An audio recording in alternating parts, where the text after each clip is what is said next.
Bismillahirrahmanirrahim. Assalamualaikum warahmatullahi wabarakatuh. Saya Alifia Arina Davani. Di sini saya akan membahas mengenai sejarah peradaban dan pendidikan Islam dengan tema integrasi peradaban dan sejarah pendidikan Islam, transformasi pondok pesantren di Indonesia dari masa ke masa. Jadi di sini kita memiliki 7 pembahasan, yang mana pembahasan yang pertama adalah pendidikan sebagai mesin peradaban atau tamadun. Kemudian pembahasan yang kedua, kita akan membahas mengenai transmisi keilmuan ke Nusantara, yaitu bagaimana ilmu itu masuk ke Indonesia. Kemudian pembahasan yang ketiga, transformasi pondok pesantren di Indonesia, yang akan kita bahas adalah genealogi dan sejarahnya. Kemudian pembahasan yang keempat, tipologi utama pondok pesantren, yaitu pondok pesantren salafi dan modern. Pembahasan yang kelima, inovasi pendidikan urban, yaitu boarding school, dan IIBS atau International Islamic Boarding School. Kemudian pembahasan yang keenam, verifikasi pesantren berdasarkan konsentrasi keilmuan. Kemudian pembahasan yang ketujuh, pesantren dalam tata kelola negara dan tipologi kurikulum pesantren. Langsung saja kita membahas pembahasan yang pertama, yaitu pendidikan sebagai mesin peradaban atau tamadun. Poin yang pertama, yaitu pendidikan adalah fondasi peradaban. Jadi dalam perspektif Islam, kemajuan sebuah bangsa tidak hanya diukur dari kemegahan infrastruktur fisiknya, melainkan dari kualitas tamadun atau peradaban yang dibangun di atas ilmu pengetahuan. Pendidikan itu berfungsi sebagai fondasi utama, di mana kualitas intelektual dan spiritual masyarakat ditempa secara seimbang. Kemudian poin yang kedua, adanya karakteristik unik, yaitu integrasi antara wahyu dan akal. Jadi salah satu pembeda utama pendidikan Islam di antara pendidikan yang lain, yaitu adanya integrasi yang harmonis antara dua sumber kebenaran, yaitu wahyu dan akal. Wahyu berperan sebagai panduan nilai atau kompas moral, sementara akal digunakan sebagai alat inovasi dan eksplorasi. Keduanya tidak saling berbenturan, melainkan saling menguatkan untuk mencapai kebenaran yang utuh. Kemudian poin selanjutnya yaitu tradisi literasi. Jadi perintah pertama dalam Islam, yakni Iqra, itu memicu terciptanya ekosistem masyarakat ilmiah yang sangat kuat. Hal ini bukan sekedar kemampuan membaca teks, melainkan tradisi riset dan literasi yang melahirkan institusi besar dunia seperti Baitul Hikmah sebagai pusat penerjemah dan riset, serta Madrasah Nizamiyah yang menjadi prototipe universitas modern saat ini. Kita masuk ke pembahasan yang kedua, yaitu transmisi keilmuan ke Nusantara. Poin pertama yaitu adaptasi bukan adopsi. Jadi masuknya pendidikan Islam ke Nusantara dilakukan melalui proses adaptasi yang cerdas. Islam tidak menghapus tradisi belajar lokal yang sudah ada sebelumnya, melainkan melakukan islamisasi dengan menyuntikkan ruh tauhid ke dalam praktik pendidikan, sehingga ilmu pengetahuan memiliki tujuan penghambaan kepada Tuhan. Kemudian poin selanjutnya, dari halaqah ke pesantren. Awalnya pembelajaran itu dilakukan secara santai di serambi masjid dalam bentuk halaqah, yaitu meningkar di depan guru. Namun, untuk menjaga keberlanjutan ilmu secara intensif, maka sistem ini berevolusi menjadi asrama terstruktur yang kita kenal sebagai pesantren. Kita masuk ke pembahasan yang selanjutnya, pembahasan yang ketiga mengenai transformasi pondok pesantren di Indonesia. Pertama kita akan membahas mengenai etimologi dari pondok pesantren. Jadi pondok berasal dari bahasa Arab, yaitu funduk, yang berarti asrama atau penginapan.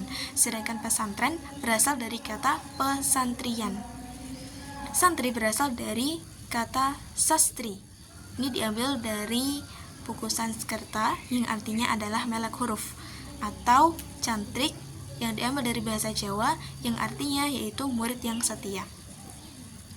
Jadi ini menunjukkan bahwasannya adanya kontinuitas budaya literasi yang panjang di Indonesia. Pesantren ini hadir sebagai jembatan antara tradisi intelektual lama dengan nilai-nilai keislaman yang baru.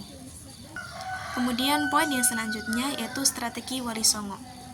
Jadi pesantren didirikan sebagai institusi yang merakyat, yang menghapus sistem kasta. Jadi para wali songo menggunakan pesantren sebagai alat transformasi sosial yang luar biasa. Di masa itu, pesantren menjadi institusi yang merakyat dan inklusif karena berhasil mendobrak sekat-sekat kasta. Jadi siapapun, kemudian dari latar belakang apapun, memiliki hak yang sama untuk mengakses ilmu pengetahuan. Poin selanjutnya, era kolonial. Pesantren di sini sebagai benteng perlawanan. Jadi pada masa penjajahan, pesantren mengambil peran politik kultural yang vital. Pesantren bertransformasi menjadi pusat perlawanan terhadap kolonialisme. Jadi pesantren bukan hanya sebagai tempat belajar agama, tetapi merupakan benteng identitas bangsa yang menjaga masyarakat agar tidak terkontaminasi oleh budaya penjajah. Contohnya ada di Pondok Pesantren Tebu Ireng di Jombang yang didirikan oleh Kiai Haji Hasyim Asy'ari. Pada masa kolonial, pesantren ini menjadi basis perlawanan kultural dan intelektual terhadap Belanda. Kita masuk ke pembahasan yang keempat, yaitu mengenai tipologi utama antara pesantren salafi dan modern. Jadi yang pertama yaitu pondok pesantren salafi atau pondok pesantren tradisional.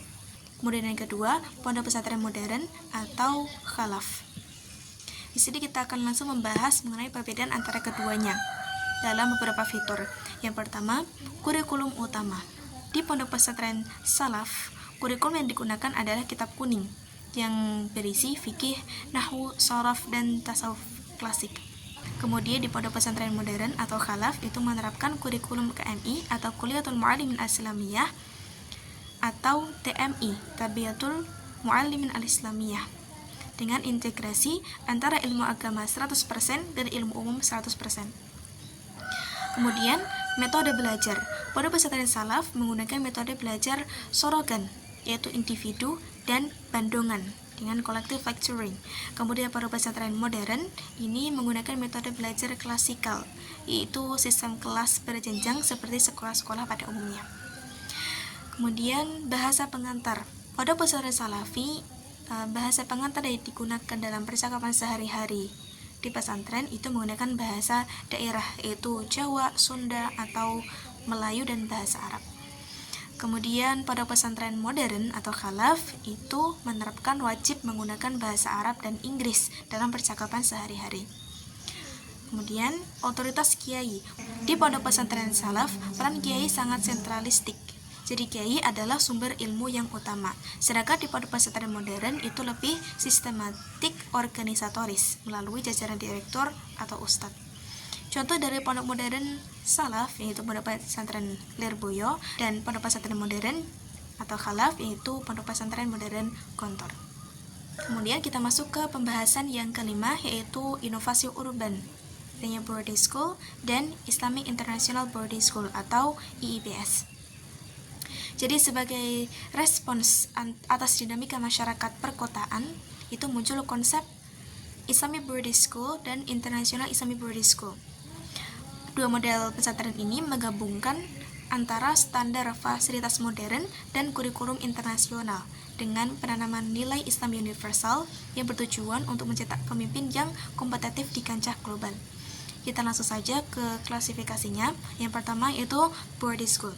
Boarding school memiliki fokus pada pengintegrasian kurikulum nasional dengan pengayaan ibadah.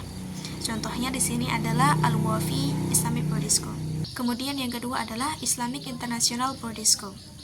Islamic International Boarding School menggunakan kurikulum internasional seperti Cambridge atau IB. Santri di sini dipersiapkan untuk bisa berkuliah di universitas top dunia dengan kemampuan multibahasa dan kepemimpinan global. Kita masuk ke pembahasan yang selanjutnya, yaitu verifikasi pesantren berdasarkan konsentrasi keilmuan. Yang pertama yaitu pesantren tahfidz, kemudian pesantren entrepreneur atau ekonomi, pesantren trend science atau pesantren sains, pesantren rehabilitasi atau inabah. Oke, kita kupas satu-satu. Yang pertama yaitu pesantren tahfidz. Pesantren tahfidz adalah pesantren dengan fokus utama menghafal Al-Quran 30 juz dengan standar tajwid yang ketat. Pesantren ini menargetkan menghasilkan hafiz atau hafizah yang memiliki sanad hafalan. Contohnya adalah pondok pesantren Baitul Quran. Kemudian yang kedua, pesantren entrepreneur atau ekonomi. Ini adalah pesantren yang mengintegrasi kurikulum bisnis dengan filosofi tangan di atas lebih baik daripada tangan di bawah. Jadi di sini pada pesantren ini santri tidak hanya mengaji tetapi juga mengelola unit usaha seperti koperasi, pertanian, dan industri kreatif. Contohnya adalah Pondok Pesantren Sidogiri di Pasuruan. Kemudian yang ketiga, pesantren Trend Sains atau pesantren sains. Ini adalah pesantren yang mengintegrasikan ilmu sains dengan Al-Quran. Pesantren ini menggunakan Al-Quran sebagai basis filosofis untuk mempelajari biologi, kemudian fisika, dan astronomi. Santri pada pesantren ini dididik untuk menjadi ilmuwan yang religius. Contohnya adalah Trend Sains Tepu Ireng. Kemudian pesantren rehabilitasi atau inabah. Ini adalah pesantren tempat penyembuhan narkoba dengan terapi spiritual. Pesantren ini menggunakan pendekatan tasawuf, seperti zikir, mandi taubat, sholat malam untuk menyembuhkan penyakit sosial dan ketergantungan narkoba. Contohnya adalah Pondok Pesantren Suryalaya di Tasikmalaya. Kita masuk ke pembahasan yang ketujuh, yaitu pesantren dalam tata kelola negara. Yang pertama, Undang-Undang Nomor 16 Tahun 2019 yang berisi pengakuan tinggi negara terhadap pesantren sebagai lembaga independen. Jadi secara regulasi, pesantren kini memiliki payung hukum yang kuat melalui Undang-Undang Nomor 18 Tahun 2019. Undang-undang ini merupakan bentuk pengakuan negara terhadap kekhasan pesantren sebagai lembaga pendidikan, dakwah, dan pemberdayaan masyarakat yang independen. Kemudian dari sini maka muncullah pesantren dengan sistem muadalah, yaitu pesantren yang mengeluarkan ijazah sendiri yang diakui setara dengan ijazah negara atau SMA dan MA. Sistem muadalah sendiri adalah standarisasi ijazah umum. Jadi melalui sistem muadalah atau penyetaraan ini, lulusan pesantren kini memiliki hak akses yang sama untuk melanjutkan pendidikan ke universitas umum baik di dalam maupun di luar negeri. Kemudian poin selanjutnya, adanya energi instansi antara Kemenak atau Kementerian Agama dan Kemendikbud atau Kementerian Pendidikan dan Kebudayaan. Di sini terciptalah sinergi yang harmonis antara dua instansi tadi yang dalam memajukan kualitas pendidikan nasional. Kemenak membawahi beberapa pesantren. Yang pertama yaitu Ma'had Ali yang setara dengan perguruan tinggi. Kemudian yang kedua, Satuan Pendidikan Mu'adalah atau SPM. Yang ketiga, Pendidikan Diniyah Formal atau PDF. Yang keempat, Pesantren Salafiyah. Sedangkan Kemendikbud membawahi yang pertama, Sekolah Umum Berasrama atau Boarding School. Kemudian yang kedua, SMK Pusat Keunggulan Berbasis Pesantren. Kita lanjut ke pembahasan yang terakhir, yaitu tipologi kurikulum di pesantren. Ada beberapa kurikulum yang diterapkan di berbagai pesantren, yaitu yang pertama KMI atau TMI. KMI ini adalah Kuliyatul Mu'allimin Al-Islamiyah dan TMI Tarbiyatul Mu'allimin Al-Islamiyah. Kemudian yang kedua, kurikulum SIT atau Sekolah Islam Terpadu. Kemudian kurikulum nasional dan kurikulum salafiyah. Kita kupas satu-satu perbedaannya. Yang pertama, pada aspek fokus utama. KMI atau TMI ini memiliki fokus utama pada kaderisasi ulama dan guru. Sekolah Islam Terpadu pada profesional berkarakter Islami. Kemudian nasional, kompetensi nasional dan karakter merdeka. Salafiyah, penguasaan kitab kuning. Kemudian pada integrasi materi, KMI atau TMI ini menerapkan 100% agama dan 100% umum. Sekolah Islam Terpadu, kurikulum nasional dan muatan Islam intensif. Kurikulum nasional mengikuti standarisasi pemerintah. Kemudian kurikulum salafiyah fokus pada kitab klasik. Kemudian pada status ijazah, KMI atau TMI muadalah atau disetarakan dengan SMA atau MA. Sekolah Islam Terpadu berijazah nasional. Kurikulum nasional mengeluarkan ijazah nasional, sedangkan salafiyah mengeluarkan syahadah internal atau jalur paket. Kemudian bahasa pengantar. KMI atau TMI ini menerapkan wajib menggunakan bahasa Arab dan Inggris aktif. Kemudian SIT menggunakan bahasa Indonesia atau Inggris di beberapa sekolah. Nasional bahasa Indonesia, sedangkan salafiyah menggunakan bahasa daerah atau bahasa Indonesia. Kemudian metode belajar, KMI atau TMI menerapkan metode pembelajaran pengasuhan selama 24 jam, sedangkan SIT Integrated Learning, Full Day atau Boarding. Kemudian nasional, pembelajaran berbasis proyek. Kemudian salafiyah dengan sistem sorogan dan panduan. Tujuan output dari KMI atau TMI, yang pertama yaitu Mudhirul Qaum. Kemudian SIT, ilmuwan atau profesional yang taat. Kemudian nasional, sumber daya manusia yang literat. Kemudian salafiyah, pelestarian transmisi keilmuan atau sanad. Kesimpulan dari materi yang saya bahas, yaitu yang pertama, pilar peradaban. Pendidikan Islam adalah integrasi antara intelektual, akal, dan spiritual, wahyu, yang menjadi fondasi kemajuan bangsa. Kemudian yang kedua, adaptasi tradisi. Pesantren terbukti mampu bertransformasi dari sistem tradisional atau salafi menuju model modern, urban, hingga internasional. Kemudian inklusi dan relevansi. Jadi pesantren tidak lagi hanya belajar agama, tetapi telah mendiversifikasi diri ke bidang entrepreneurship, sains, hingga rehabilitasi. Kemudian, legitimasi negara. Melalui Undang-Undang Nomor 18 Tahun 2019, ijazah pesantren kini setara dengan pendidikan formal. Ini membuka akses yang luas bagi santri ke kancah global. Kemudian, prinsip utama. Keunggulan pesantren terletak pada kemampuannya menjaga tradisi lama yang baik sekaligus mengadopsi inovasi baru yang lebih baik demi menyongsong Indonesia emas, atau yang biasa kita sebut dengan al-muhafadzah 'alal qadimi shalih wal akhdhu bil jadidi aslah. Terima kasih. Wassalamualaikum warahmatullahi wabarakatuh.